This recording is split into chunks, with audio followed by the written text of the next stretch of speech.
Úvod stretnutia patril hráčkam Slávie, ktoré sa dostali do rýchleho vedenia 6-1, keď na spomínaný stav upravila Monika Rákošová. Domáce hráčky sa snažili o obrat, ale dokázali iba skorigovať skóre. Nápor Bratislavčaniek bol mohutný a ovládali celú palubovku. Trojbodová šnúra Kostlánskej znížila na kontaktných 13-16. Lenže hostky zabrali na plné obrátky a po víťazstve 25-19 sa ujali vedenia 1-0 v stretnutí. Druhé dejstvo bolo ako cez kopírák s predchádzajúcim úsekom hry, keď domáce iba doťahovali skóre a druhý set napokon skončil v povere 25-12 pre Sláviu. Skóre 2-0 na sety pre Sláviu neveštilo pre domáce nič dobré. Slavia sa dokázala odpútať od týmu VTC už na skóre 1-9. Iskierku nádeje na prípadný obrat v zápase sa podarilo vykresať bodom na 17-22, ale zvyšná aktivita prišla neskoro. Po víťazstve v treťom dejstve 25-18 a celkovo 3-0 na sety oslavovali druhý úspech sérii slávistky.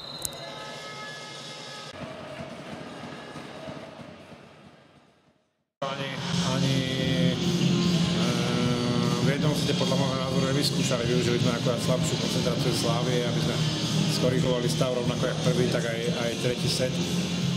Ale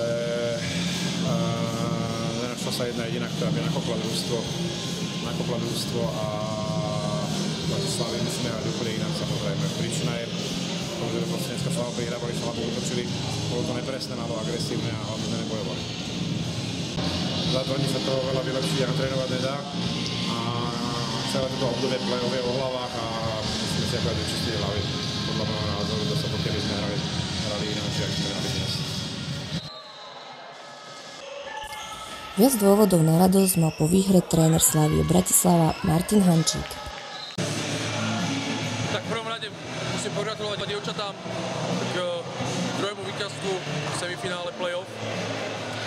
V každom prípade sme k dnešnému zápasu pristúpili oveľa koncentrovanejšie ako doma. V prvom zápase bolo to hneď od začiatku vidieť, aj keď sme boli teda v cudzej hale, tak sme od začiatku vynikajúco podávali.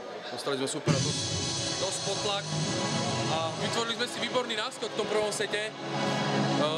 Samozrejme sa dalo čakať, že super sa z toho otrasie, my možno trošku polavíme, ale ten prvý set bol veľmi dôležitý, že sme tam supera možno v podstate zlomili.